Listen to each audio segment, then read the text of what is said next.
Shivaya Nama Thiruppaatu. Welcome back to our discussion on Thiruppaatu. We are continuing our discussion on Thirukazhumalam Padigam. In this, the 9th verse. The 9th verse goes this way. Marai thunindhavar, manaiyidai yiruppa, vanjanai seythavar, poigaiyul maya. Thuraiyura kulithu vaithu uitha, thunmai yenum thagavinmaiyai oren. Pirai sadaiyanai, enggal piranai, arulalanai, irul pondra karaiyani midaru adigalai adiyen kazhumala valanagar kandu kondene.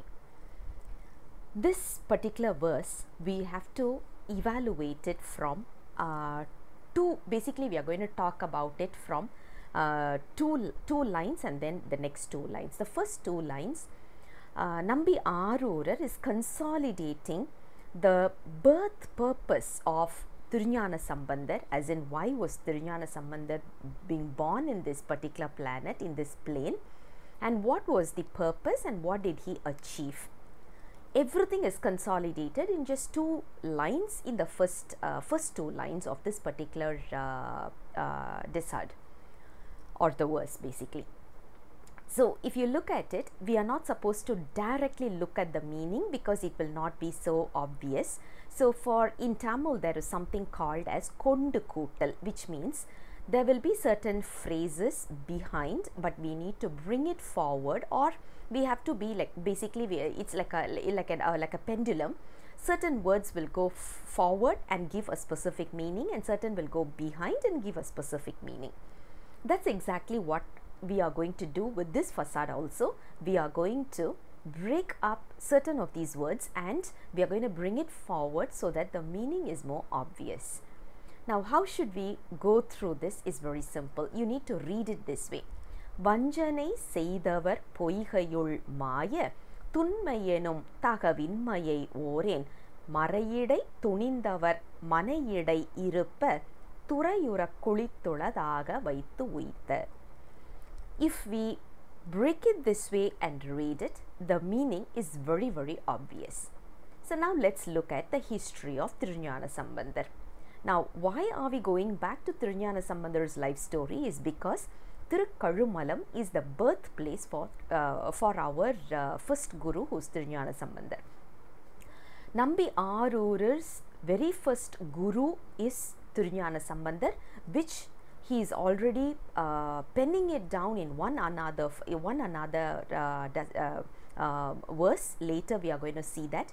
He says, whatever I am singing here is not my own words, it's all based on my gurus, who is Thirunjana Sambandar and Thirunavukarasar. So this kind of statement, Nambi Arurar is penning it down himself. And also when he goes to Thirukolaka, when Nambi Arurar goes to Thirukolaka, he suddenly remembers this is the place that Lord Shiva gave the thalam, which we call it as thalam. It's one of the musical instrument, to Karipillayar or Thirunjana Sambandar in this particular place.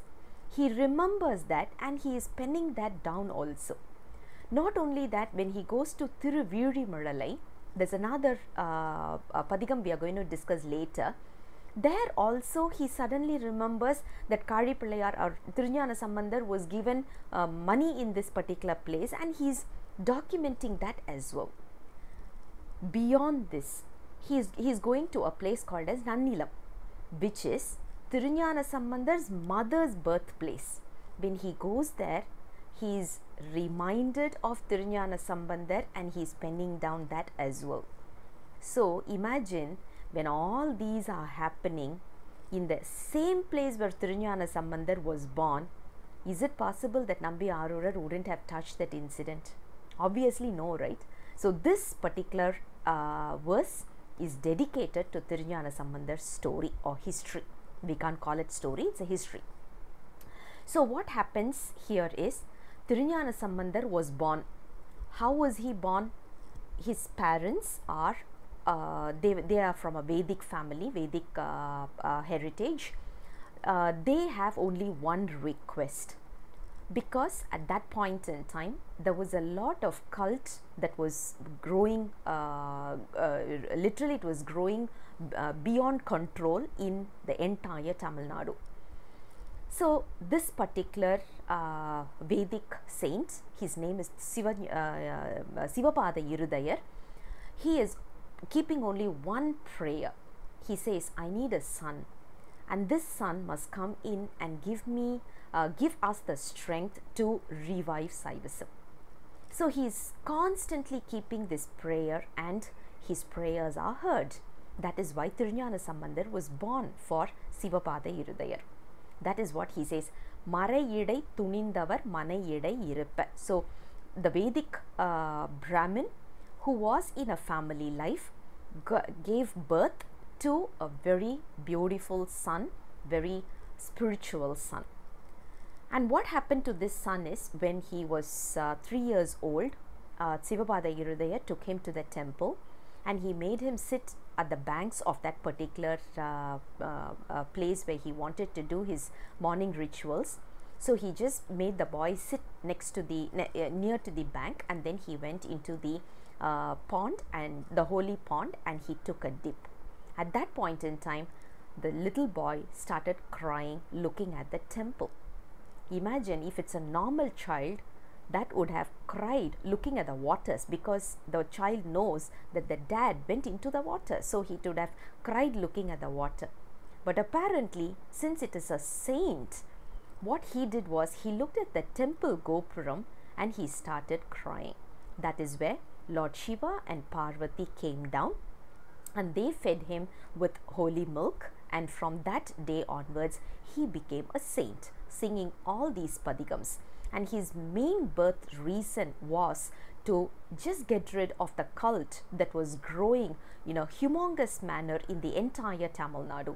So that was his main reason. That is also being recorded here. He says, whatever cult they were preaching and practicing, this person came in, and he came in not only to revive Saivism, but also to eradicate whatever we call it as a cult. That's exactly being documented in the first two statements, first two lines of this particular disad. And now then he goes on to praising Lord Shiva, or rather looking at the beauty of Lord Shiva, or the way how Lord Shiva is. So he says Lord Shiva has a beautiful crescent in his hair. Not only that, he is also our, as in my dad. We usually refer to Lord Shiva as our dad, right? So he says he is also my boss, my dad, someone superior to me. And not only that, he is also a person with full of grace. And when you say grace, do we also have grace? Yes, we do, because usually when we see someone, we will always say they do have some kind of a grace. But Lord Shiva has a grace which cannot be explained with words. So he's beyond any kind of an expression, any kind of an explanation as well. That is being explained in this particular phrase, which is called as arulalanai.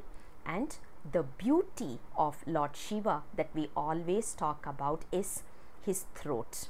The throat which has the a black or a bluish color because of the poison. So he's depicting that to show what kind of a grace he has and what kind of a sacrifice he was ready to do for us. So that is what we are talking about over here. And then he says, at this place which is called as Kazhumalam, I saw Lord Shiva in as what he will be in Kailash. I saw the Kailash darshan in this particular place. So such a lovely phrase, such a lovely verse as well, because it reminds us of our saint Thiruñana Sambandar as well. I'll come back again with the next verse very soon. Until then, Sivaya Nama Tiruchitrambalam.